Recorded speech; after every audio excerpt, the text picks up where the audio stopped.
à tous, bonjour les amis, ravi de vous retrouver, vous les passionnés du sport auto, avec ce deuxième épisode de Green White Checkered, un podcast vidéo et audio que vous avez découvert il y a 15 jours de cela. Eh bien, on ne change pas une équipe qui gagne peut-être. Allez, on reprend les mêmes, je suis Laurent-Frédéric Bollet et j'accueille avec un grand plaisir mon complice dans cette histoire, c'est Maxime Potard. Salut Maxime. Salut LFB, bonjour à tous. Et oui, en cette période de confinement qui se prolonge, eh bien, on fait avec les moyens du bord, que ce soit au niveau du contenu de ce qui se passe sur les circuits à travers le monde, mais surtout au niveau technique, puisque eh bien, les limites de bande passantes rendent les choses parfois un peu difficiles. Mais nous, en tout cas, on est là pour discuter automobile, course et actualité dans ce deuxième épisode, pour la première fois d'ailleurs sur ta chaîne. Merci de m'accueillir chez toi. Voilà, donc c'est en alternance sur ma chaîne YouTube et puis ensuite sur la tienne. Voilà, c'est le petit mode d'emploi un petit peu que l'on vous propose. Alors, on va passer une petite demi-heure ensemble, je te propose Maxime, et on va avoir de quoi dire, de quoi analyser, de quoi débriefer, parce que même s'il n'y a plus de course, l'actu continue, il y a des nouvelles qui tombent tous les jours, et puis il y a certaines, opérations qui se sont mises en place, et là, j'attends ton avis avec impatience, parce qu'il s'agit de courses virtuelles, on peut d'ores et déjà le dire. Donc, on va diviser notre podcast en 3 parties, si tu veux bien. Et je te propose tout de suite d'enchaîner avec la première, c'est le green flag que l'on agite. Voilà donc, la course est lancée en quelque sorte et la première partie aujourd'hui va concerner quelque chose que, alors je te le dis franchement Maxime, que j'ai découvert. Voilà, c'est vrai que lorsqu'on a appris que toutes ces courses s'annulaient, que les championnats allaient reprendre je sais pas quand, je me suis dit voilà, il y aura rien. Si, il y a quelque chose. Il y a ces courses d'e-sport virtuel, sim racing, je sais même pas quel adjectif d'ailleurs employer, et c'est toi tout de suite qui va m'en dire plus, parce que, alors, j'ai regardé la course F1 Note de Bahreïn Grand Prix, j'ai regardé le Grand Prix IndyCar de Watkins Glen, donc j'aurai forcément des choses à te dire, mais tout de suite je me tourne vers toi parce que c'est toi le spécialiste de ce genre d'environnement. Toi aussi tu as regardé, est-ce que tu as déjà une première appréciation à nous livrer ? J'ai envie de résumer la situation au nom de tous les sim racers du monde. Enfin, en un mot, enfin, ça fait maintenant près de 20 ans qu'on se bat pour être légitimé auprès du monde du sport auto. Et la situation est certes dramatique, grave et historique, mais elle profite malgré tout, à qui profite le crime, on a envie de dire, sans doute au sim racing qui a pu s'exploiter de nouveaux horizons, s'exporter peut-être là où il n'a jamais pu le faire, c'est-à-dire chez les personnes qui sont les vrais acteurs du sport auto. Alors on le voit nous depuis quelques mois, quelques années avec des petites télévisions françaises comme moi, comme Paddock TV et d'autres structures qui diffusent, que ce soit de la NASCAR, que ce soit de la Formule 1 ou même d'autres compétitions. On a eu droit à des championnats de France virtuels qui ont eu lieu, des championnats Gran Turismo Sport qui à l'époque avaient aussi, enfin Gran Turismo 5 et 6, la fameuse GT Academy qui a sorti des pilotes comme Gaëtan Paletou par exemple, le français. Et depuis 10-15 ans, on est un peu dans les balbutiements de tout ça, et il faut le dire depuis maintenant 5 ans, avec des sorties de différents jeux grand public, on a pu avoir une mise en avant de l'e-sport et du sim racing, donc la catégorie d'e-sport dédiée aux courses virtuelles. Et là, depuis 2 semaines, 3 semaines, on s'est dit, tiens, on ne peut pas amener du public, on doit faire quelque chose pour garder la communauté active. La solution, elle est virtuelle. Lando Norris, que vous connaissez sans doute, qui est le pilote McLaren depuis 2 ans maintenant, s'est lancé lui aussi sur Twitch. Donc Twitch est une plateforme de diffusion où les gens peuvent partager leur partie de jeux vidéo en se filmant et en interagissant avec une communauté. Il a été l'un des premiers véritables pilotes connus à le faire. Aujourd'hui, d'autres personnalités de plein d'endroits différents le font. Alors aux États-Unis, il y avait déjà une grande implication de pilotes NASCAR, on va en parler, mais il y a notamment Dale Earnhardt Jr. qui a lui aussi beaucoup promu iRacing. iRacing, ça fait beaucoup d'infos. Si vous voulez savoir, c'est aujourd'hui la plus grande plateforme de simulation. D'ailleurs, les compétitions dont on va vous parler ont été disputées sur iRacing, qui utilisent des licences officielles de voitures telles que du TCR, du groupe 4, du LMP1 et plus globalement leur discipline reine, puisque ce sont des développeurs américains, la NASCAR, l'IndyCar, l'Indy Light, etc., etc. Donc aujourd'hui, on a une légitimité et un budget et des moyens humains et techniques qu'on n'avait jamais osé mettre en place pour ces structures. C'est le cas maintenant, il faut en profiter et on en profite plutôt bien, et même la F1 qui parfois peut prendre des décisions un petit peu hasardeuses, on l'a vu dans le premier épisode de cette nouvelle série, cette fois-ci a plutôt bien joué le coup avec Liberty Media, puisque sur je pense qu'on va y venir, une initiative de base de l'équipe e-sport Veloce, qui est proche de l'équipe Alfa Romeo en F1, a commencé à produire, à diffuser ces Grands Prix virtuels. Bon, bah écoute, alors, je crois que tu as parfaitement résumé la situation au niveau global et philosophique, et donc effectivement, moi j'avais pas vu le coup venir. Bah voilà, je suis d'une génération un peu plus ancienne que la tienne, et je suis pas un grand connaisseur de ce milieu-là, mais je vois que tous ceux qui y baignent, bah là, voient leurs efforts récompensés, et toi, qu'on connaît évidemment sous ton appellation officielle aussi de Maxou le pilote, bah tu récoltes là les fruits que tu as aussi semés, ou les graines que tu as semées, ou les fruits que tu as plantés depuis tant d'années. Donc ça, c'est super. Maintenant, si tu veux bien, Maxime, je voudrais te faire part de mon ressenti, parce que je symbolise aussi peut-être, même si connaisseur et passionné, bon bah là je symbolise peut-être le grand public, et je voudrais te faire part de mes réflexions, ce qui va analyser, ce qui va comment dirais-je, nourrir notre débat, et puis comme tu me diras ce que tu en penses. Bon, alors je commence par note de Bahreïn Grand Prix, parce que moi j'ai pas du tout percuté qu'il y avait eu déjà une première tentative avec l'Australie, donc tu vois, il faut aussi que ça se mette en place au niveau communication.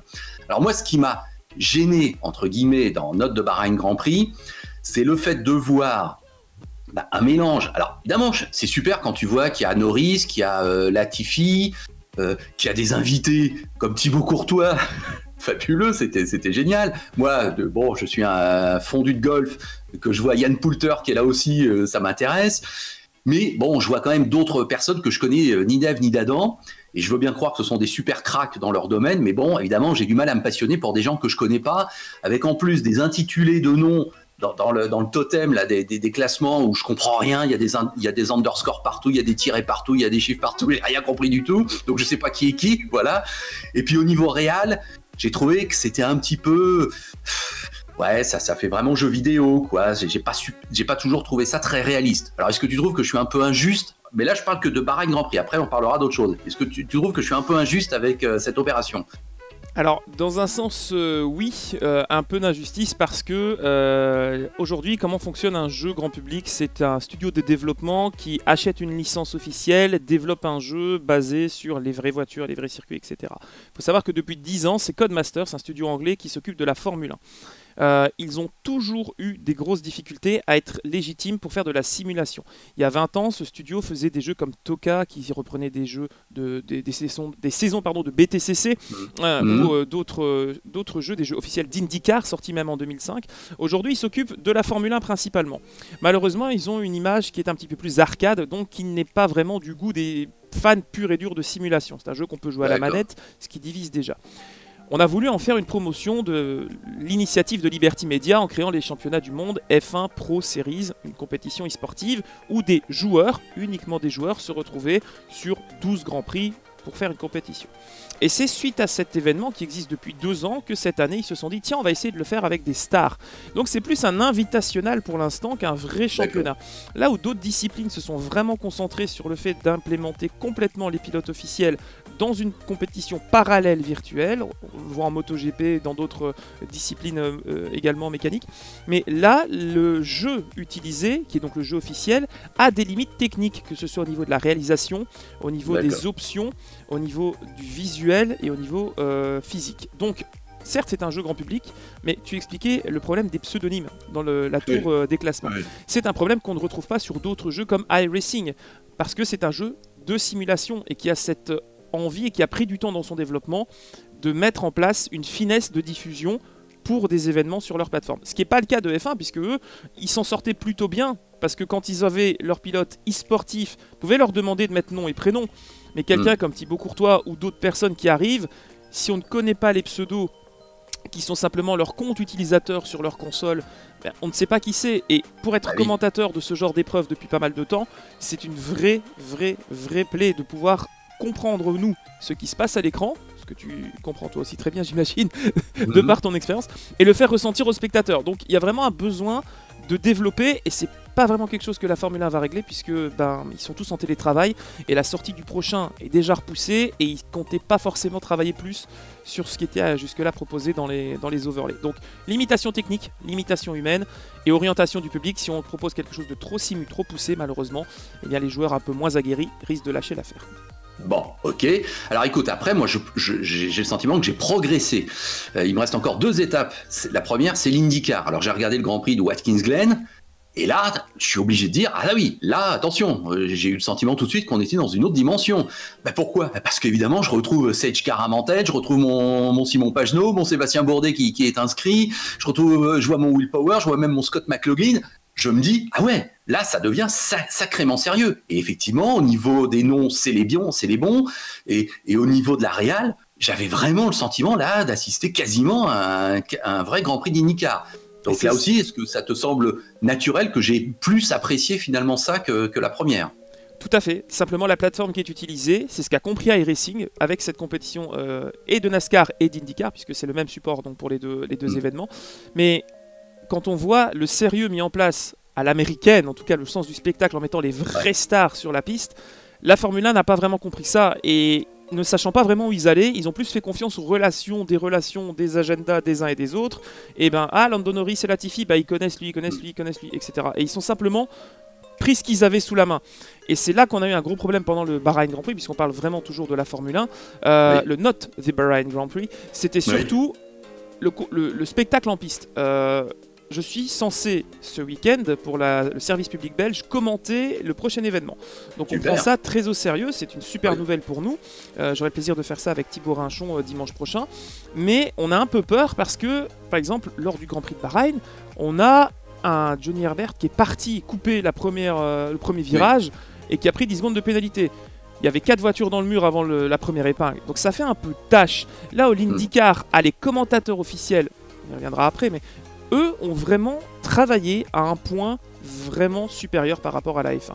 Et c'est ce petit manque de finesse qui fait que justement la F1, c'est très bien, ça va intéresser du public, mais ça va plus intéresser des gens qui connaissent les joueurs de simulation, les e-sportifs, peut-être aussi le vrai sport, donc Lando Norris, Max Verstappen, etc., Nicolas Latifi, mais quelqu'un comme toi, qui ne connaît pas David Berezné, par exemple, qui a été pendant 2 ans un grand pilote dans le championnat F1 e-sport, ou Brandon Lee, qui est double champion du monde en titre F1 e-sport. Vous ne connaissez pas ces profils-là parce que vous n'avez pas été baigné dans le bain, parce que la discipline était jusque-là soit désertée, soit moquée. Mais aujourd'hui, peut-être ça vaut la peine de s'y intéresser. C'est là notre chance, et c'est pas en faisant un spectacle comme on a vu à Bahreïn ou en Australie qu'on risque d'être pris au sérieux, en tout cas pour Liberty Media. Ouais, mais alors moi la 3e étape me semble être atteinte déjà en Australie. Bon, tu sais qu'évidemment j'ai beaucoup d'affection et je suis très attentivement toujours à l'actualité du Supercars en Australie. Donc là ils ont annoncé qu'ils allaient mettre en place, parce qu'eux aussi ils sont en mode annulation et report et on ne sait pas quand ça reprend. Donc obligation pour tous les pilotes d'être chez eux pour participer à un championnat virtuel. Donc là ça va devenir un véritable championnat. Donc pour moi c'est la 3e étape. Là on participe plus de manière amicale, ça devient littéralement une obligation sportivo, commercialo, marketing, tout ce que tu veux. Et donc ils vont tous faire de chez eux, les pilotes avec leur voiture, des courses et des meetings de supercars en mode virtuel. Et donc la Maxime, moi je te le dis franchement, pour moi ça devient un championnat officiel. Et ça devient aussi fort peut-être même que le vrai. Et là j'avoue que je suis convaincu et je veux regarder tout de suite. Et c'est ça qui doit être fait par la F1, comme le fait l'IndyCar, la NASCAR et le Supercar australien. C'est vraiment prendre les acteurs de la discipline, les obliger presque à rouler. Et c'est pas vraiment une obligation quand on voit la grille mise en place. Tous ceux-là savent rouler en virtuel comme en vrai. C'est fini l'époque où on disait je suis bon en vrai mais en simulateur je m'en sors pas.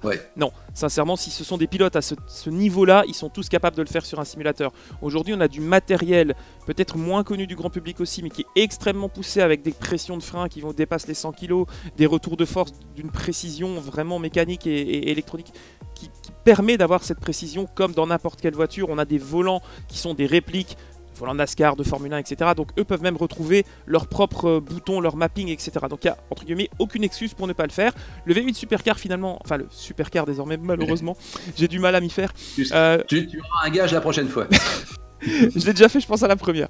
Revient la caméra, voilà. Oui. Le Supercar effectivement a réussi à faire ça. Maintenant il faut que les autres disciplines suivent et réussissent à elles aussi être aussi sérieux. C'est là la clé justement de la crédibilité de cet e-sport en ce moment. Ok, bon bah écoute, voilà, c'est la première partie qu'on achève là, mais bon, je pense qu'en fait, elle est vraiment source de beaucoup d'espoir et de promesses d'avenir. Et là, je crois qu'on a effectivement ouvert une porte ou une boîte de Pandore, disons-le carrément, mais qui est vraiment super. Donc, affaire à suivre, mais là, ça y est, moi aussi, je suis convaincu. Allez, je te propose, Maxime, de brandir cette fois-ci le drapeau blanc. C'est la séquence White. Allez, on enchaîne et là, on va parler de l'actualité réelle par rapport à un championnat évidemment qui nous est cher. C'est l'IndyCar, avec le report qui est tombé officiellement d'Indianapolis. Et j'annonce tout de suite qu'on parlera Formule 1 pour la dernière partie de l'émission, bien sûr.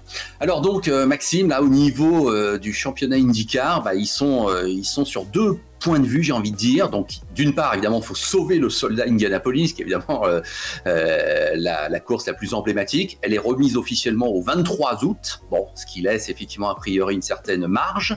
Mais le championnat, ils ont annoncé qu'ils veulent toujours commencer à Détroit, par ce week-end double-header, qui est le 30-31 mai. Bon, tu me vois venir, je te pose tout de suite la question, tu y crois, toi? C'est non. Non, c'est pas possible. On est d'accord. C'est impossible. On est bien d'accord. Même si le confinement officiel s'arrête, il faut voir aussi comment c'est géré aux États-Unis. C'est sans doute bien différent de chez nous.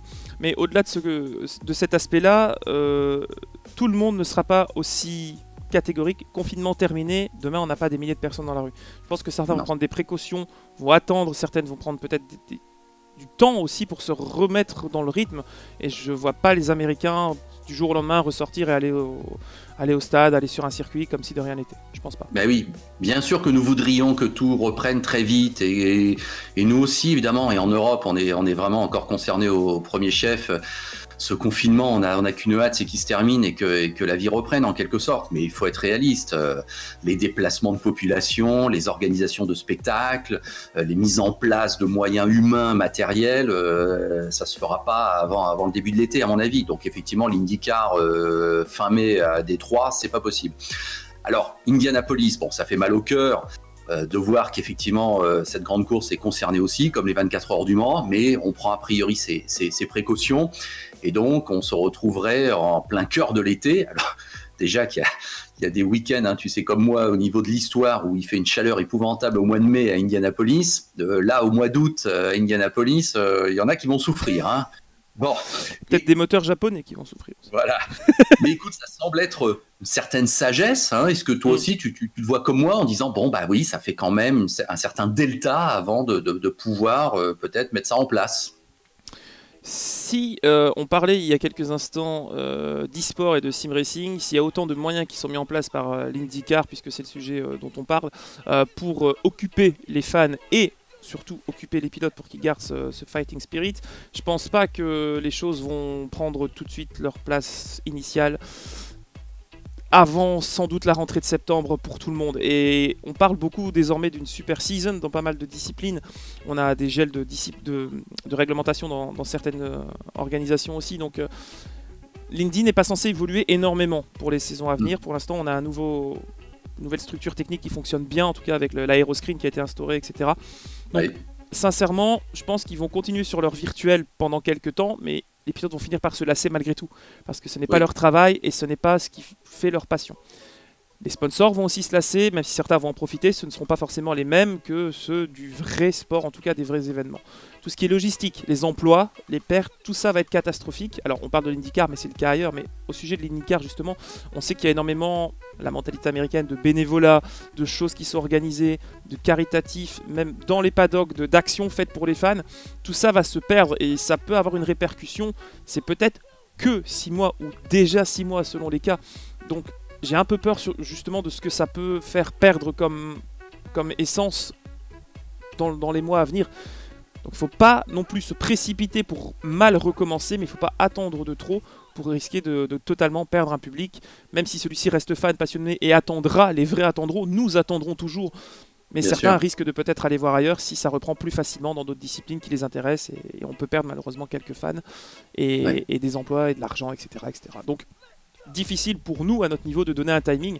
Moi j'espère que quand ça va reprendre, ce ne sera pas un fourbi comme on dit chez nous, une cacophonie d'organisation avec des problèmes techniques pour la chaleur, des problèmes techniques pour l'organisation. Enfin, voilà, il y a tellement de cas qui rentrent en compte que c'est un peu inquiétant quand même de voir comment les choses vont reprendre leur place. Non, mais aux États-Unis, ils sont dans une sorte de double jeu qui se ressent même au niveau des déclarations de l'État ou de Trump. C'est-à-dire qu'effectivement, on ne nie plus la réalité du coronavirus et de tout ce que ça implique, mais on continue d'avoir un discours résolument optimiste pour dire que ça va bientôt se terminer et qu'on l'aura vaincu et que ça va reprendre. Or, effectivement, je pense que là, la réalité va frapper de plein fouet. On vient de dire que l'IndyCar fin mai, c'est pas possible. Tu as vu qu'avant les 500 miles, il y a le fameux Grand Prix d'Indianapolis qui, lui, est prévu le 4 juillet, le jour de la fête nationale. Bon, on voit bien le symbole et effectivement, ça serait pas mal. Mais là aussi, c'est pas possible parce que d'abord, je vois pas comment ils peuvent le déconnecter à ce point-là des 500 miles. J'aurais bêtement conservé l'idée du mois d'Indianapolis, tu vois, le mois d'août, et puis qui se termine par les 500 miles fin août. Oui, garder l'organisation, mais la décaler simplement, mais garder le schéma pour les fans. Oui. Ouais. Donc là aussi, moi, le Grand Prix d'Indianapolis le 4 juillet, bon, ça serait évidemment un retour formidable, mais je pense qu'il faut viser au mieux le retour en fanfare à Indianapolis pour les 500 miles. Ça me semblerait, d'un point de vue communication, d'un point de vue d'organisation, la chose la plus forte à envisager. Maintenant, évidemment, on en revient toujours à nos interrogations que tu as parfaitement résumées. Est-ce que là, les Américains rêvent debout, rêvent éveillés Est-ce que c'est seulement réaliste? Je crois pas.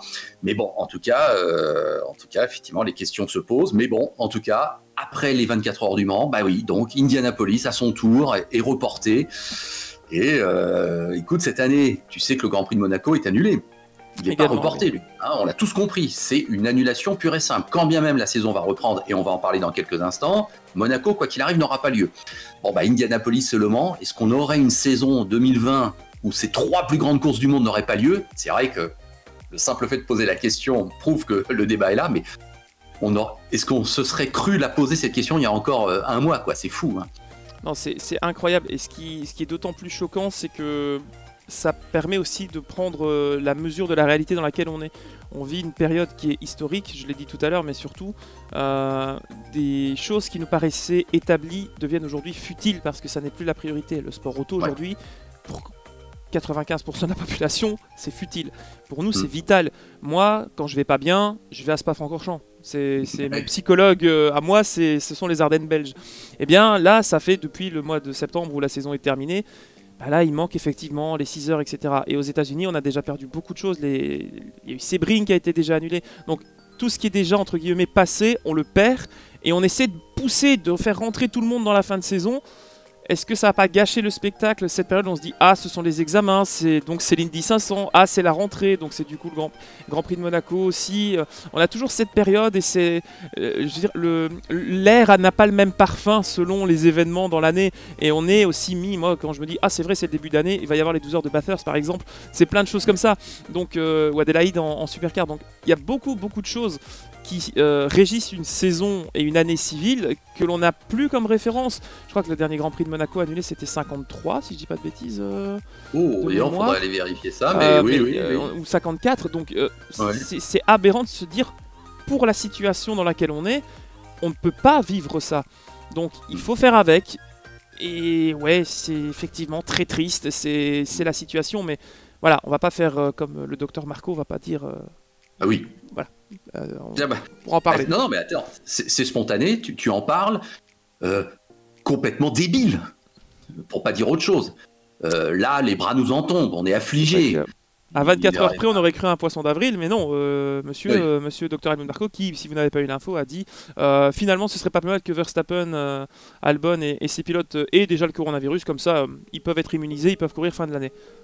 Oui, bon, écoute, je te cache pas que dans une ancienne vie, que ce soit à Motors TV ou à RMC, le docteur Helmut Marko, je l'ai souvent rhabillé. J'en ai des souvenirs. Oui, j'en ai pas fait un ennemi personnel. Un type qui a gagné les 24 heures du Mans, respect éternel. Mais on voit bien depuis quelques années que franchement, cette politique, ce management humain est totalement à côté de la plaque. Enfin, moi, je ne l'accepte pas, je ne peux pas le cautionner. Et là, on a encore une déclaration idiote, aberrante, nulle, scandaleuse. Enfin bon, bref, allez, on passe. Je te propose d'enchaîner avec la séquence suivante. Merci Helmut Marko, au revoir. Vous valez même pas le coup qu'on en reparle. Non. Et on passe tout de suite, voilà, on passe à la séquence checkered. Vous êtes toujours dans le Green White Checker d'épisode numéro 2. On va entamer la dernière partie, donc le drapeau d'amis qui va bientôt être brandi. Alors vous êtes cette semaine sur la chaîne YouTube de l'Afterlap, mon podcast aussi par ailleurs audio, où je reçois toutes les semaines des personnalités du monde du sport auto. Merci de liker si vous avez envie de mettre quelques commentaires, bien sûr, c'est avec joie. Et puis je rappelle que Maxime, il est bien connu avec sa chaîne YouTube Maxou le pilote, qui va bientôt atteindre les 40 000 abonnés. Enfin bref, ça ne cesse de monter. Bravo à toi encore Maxime. Alors on a gardé le plat pour finir, le plat de résistance en quelque sorte, peut-être c'est la F1 comme toujours. Alors les news continuent de tomber. Bon, t'as vu qu'au niveau Conseil mondial, on a pris des mesures, donc on gèle un petit peu les développements des voitures pour cette année. Jean Todt aurait un peu les pleins pouvoirs pour refondre le calendrier en deuxième partie d'année. Il n'y a plus besoin de l'unanimité des équipes, mais la majorité suffirait pour prendre des décisions. Bon, écoute, tout ça semble aller dans le bon sens. Il n'y a pas besoin vraiment de les détailler, mais on est d'accord. Tout ça fait que, au niveau de la FIA, tout ça, on attend de voir et puis on essaie d'anticiper un petit peu la reprise quand elle aura lieu. On va dire que ce qui est établi depuis près de 50 ans avec un veto Ferrari et ce genre de choses va peut-être sauter grâce à la situation dans laquelle on est. Donc les choses n'auraient pas facilement bougé si le déroulement de la saison avait été traditionnel. Donc il faut profiter justement de ces moments où tout est possible. On le disait lors du premier épisode, tout peut arriver maintenant. On peut tenter plein de choses sans restriction et sans avoir peur de tomber, de chuter, de faire une erreur, en tout cas grave. Il n'y a plus rien à perdre, il n'y a plus qu'à essayer. Et voilà, ces petits changements vont peut-être être bénéfiques et n'auraient pas eu lieu si la situation n'était pas là. Donc la majorité pour prendre une décision, je trouve que c'est la plus belle expression de la démocratie. Ça aurait dû être le cas déjà en dépit, effectivement, de Ferrari et de je crois, Williams aussi ou McLaren qui ont leur statut d'équipe historique à défendre. Bon, on sait que Jean Todt, la Scuderia Ferrari, bon, on peut spéculer aussi sur ce qui va arriver dans le futur. Je pense pas que la situation et on va dire l'ordre du jour soit à l'avenir de Ferrari et à ces nouveaux titres potentiellement acquis à l'aide de la FIA. Ils en ont déjà fait assez dans les 20 dernières années, mais le sujet actuel, c'est voilà, comment peut-on profiter de la situation pour tester de nouvelles choses. On parlait de faire des week-ends à 2 grands prix peut-être, on parlait de changer aussi les règles sur les pneumatiques, voir ce qu'il y avait de possible aussi. Donc il faut tester, la FIA et le Conseil mondial sont là pour ça, ils ne peuvent pas nous dire comme excuse qu'ils n'ont pas le temps. Aujourd'hui plus personne n'a cette excuse-là, même nous, si on ne veut pas faire notre demi-heure de sport, on ne peut même pas dire qu'on n'a pas le temps, il n'y a plus qu'à le faire. Donc voilà, la FIA a vraiment aucune excuse pour ne pas prendre les bonnes décisions, en tout cas prendre le temps d'y réfléchir. Voilà, alors juste au passage, Chase Carey qui déclare qu'il croit encore au fait qu'il y aura entre 15 et 18 courses en 2020. Moi j'y crois pas. Alors 2 courses par week-end, ça avait été un petit peu sorti sur Twitter par différents comptes F1 français plus ou moins officiels et sérieux, et ça m'avait fait doucement rigoler parce que la volonté de garder, disons, la moitié de la saison. Prenons 10 Grands Prix déjà, si on reprend en septembre comme c'était l'habitude après la trêve estivale habituelle de 3 semaines pour les équipes qui doivent fermer l'usine, pourquoi pas. Maintenant, si la situation parvient à évoluer rapidement, ce qu'on espère, est-ce que d'ici mi-juillet, mi-août, eh bien on supprimerait cette saison creuse, en tout cas cette fermeture, et on reprendrait au niveau de la Hongrie avec peut-être 1 ou 2 Grands Prix en août. En tout cas, en pensant aussi à ce qui est prévu pour l'IndyCar et tout ça, ça fait déjà beaucoup de week-ends chargés. Après, finir une saison en janvier avait été évoqué aussi. Pourquoi pas geler le développement ? Pourquoi pas geler le développement, justement, puisqu'on a annoncé que le nouveau règlement est repoussé à 2022, les pneus 18 pouces, etc., tout ça ne sera plus d'application à la fin de cette saison, si elle a lieu. Donc pourquoi pas, entre guillemets, effacer, repartir d'une page blanche, se dire, voilà, on a une super season, on peut mettre 21 Grands Prix toutes les 2 semaines, 3 semaines, etc. On réintègre Monaco, qui sera le Grand Prix de Monaco 2021, par exemple, mais les Grands Prix qui n'ont pas été disputés, pour faire une super saison, c'est pas possible, je pense, parce que au niveau des statistiques, ça ferait quand même pas mal de différence, surtout qu'aujourd'hui on distribue beaucoup de points aussi pour les pilotes qui l'emportent. Peut-être d'autres d'autres ambitions aussi au niveau des équipes? Est-ce qu'elles vont accepter de faire une saison sur autant de grands prix? Est-ce que ça va être viable aussi financièrement? Est-ce qu'au niveau du développement, ça va pouvoir tenir le rythme au niveau humain? Parce que bon, une saison, ça ne s'arrête jamais, on le sait, on travaille même plus en hiver que pendant la période sur circuit en sport mécanique. Mais là, est-ce que humainement, ça va tenir le coup? Est-ce que, simplement, pour revenir à ta question, logistiquement, c'est faisable? Pour moi, c'est pas faisable de mettre 18 Grands Prix en 2020. Bon, on est pour plein de raisons que je viens d'évoquer. Oui, bon, alors attends, mais là tu viens de développer là depuis 2 minutes la notion de super saison. Ouais. Toi, là, tu es en train de nous défendre une super saison qui est septembre-janvier, donc septembre 2020, janvier 2021, ou tu vas carrément de septembre 2020 à mai 2021? J'ai pas bien compris ce que tu sous-entendais. Eh bien, vu que le Conseil mondial a la liberté de changer un petit peu ce qu'il veut en ce moment, pourquoi pas faire une saison avec l'autorisation d'instaurer une version B des voitures à partir de la mi-saison. Donc on serait sur une saison complète, étalée jusqu'à fin 2021 du coup. Ouais. Mais que on donne, je sais pas moi, 1 ou 2 cartes joker. Faisons ça un petit peu comme les moteurs à l'époque, où voilà, hop, moi j'ai le droit d'instaurer un nouveau châssis ou une nouvelle voiture, etc. Et que une fois pendant cette période, eh bien les équipes peuvent, je sais pas si Ferrari développe un DAS. Pensons à ça par exemple, mais qui se disent bah, on peut pas l'instaurer avant mars ou avril de l'année prochaine.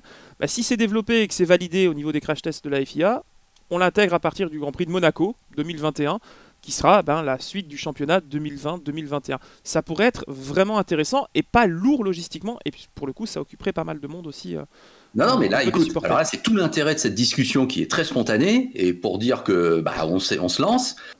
Moi, c'est vrai que la question que je voulais te poser, et ma première réflexion, c'était par rapport à la date de fin de la super saison, que j'imaginais quelque part en 2021, pour qu'il y ait une saison 2021 qui enchaîne. Or, en fait, ce que tu développes là me fait penser tout de suite que non, c'est plutôt le début qui compte maintenant, parce qu'à ce moment-là, on considérerait l'année 2021, quoi qu'il arrive, comme une saison pleine, mais on lui rajouterait des éléments de 2020, et ça deviendrait une super saison. Là où moi, je voyais une fin début 2021, toi, tu développes l'idée d'un début tardif en 2020, mais qui court jusqu'à fin 2021. Et là, effectivement, la super saison qu'on a tendance parfois à réduire sur un exercice qui court sur 2 années, devient littéralement une vraie super saison parce qu'elle devient longue et importante. Avec, pourquoi pas, là, effectivement, 28 Grands Prix. Je dis n'importe quoi, après tout. Pourquoi pas oui, voilà. Mais donc, non, mais là, ça me semble être excellent. Mais je comprends aussi ton point de vue. Si on prend la plus simple logistique, il nous manque les 6 premiers mois de la saison. On risque de courir les 6 derniers. Pourquoi ne pas conserver les 6 derniers tels qu'ils sont établis, avec les billets vendus, etc. Et on prend les 6 premiers mois, et on les intègre à début 2021, et la saison se termine au mois de juin, juillet, l'année prochaine. Voilà, c'est le truc classique. Ça, ce serait le plus facile à faire. Et ce serait pas bête finalement, puisque ça laisserait également 6 mois de développement, où les pilotes pourront être à l'usine, où les ingénieurs n'auront pas à se tracasser des week-ends de course, pour préparer peut-être avec plus de sûreté 2022, puisque c'est quand même un bouleversement assez important du règlement. Voilà. Quitte à le retravailler même d'ici là, de la part de Ross Brown et des instances dirigeantes.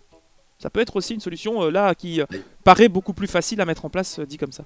Oui, mais maintenant tu m'as quand même titillé là, un petit peu avec cette idée de pourquoi pas repartir quand même à l'automne 2020 et de faire une super saison qui irait jusqu'à la fin 2021, et du coup l'année 2020 il n'y aurait pas de champion du monde, il n'y aurait qu'un champion du monde 2021, mais à l'issue d'une super saison, et du coup ça densifierait encore beaucoup plus cette reprise de la F1. Ouais, les deux sont possibles. Bon tu sais ce qui va se passer là, la FIA ils sont en train de nous écouter et ils sont en train de noter toutes ces petites idées sur leur carnet, ils vont nous appeler et puis on va participer à l'élaboration de on enverra cette vidéo à Stéphane de la FIA pour voir s'il peut nous écouter. On a des bonnes idées à lui transmettre. Non mais sérieusement, il ne faut pas se dire non plus si de toute façon ignorer le Covid-19, ce n'est pas possible, ça marquera l'histoire. Donc dire il n'y a pas eu de champion en 2020 à cause du Covid-19, ce sera légitime, ce sera une année exceptionnelle dans le siècle. Donc voilà, moi si on me dit bah oui, le championnat de Formule 1 existe depuis 1950, mais il n'y a pas eu de champion en 2020 à cause d'une pandémie terrible, voilà, ça ne va pas changer le fait que la F1 s'est arrêtée en 2020 et commence en 2022, au contraire. Donc voilà, il faut prendre la réalité comme elle est, en tirer le meilleur parti pour les pilotes, pour les spectateurs.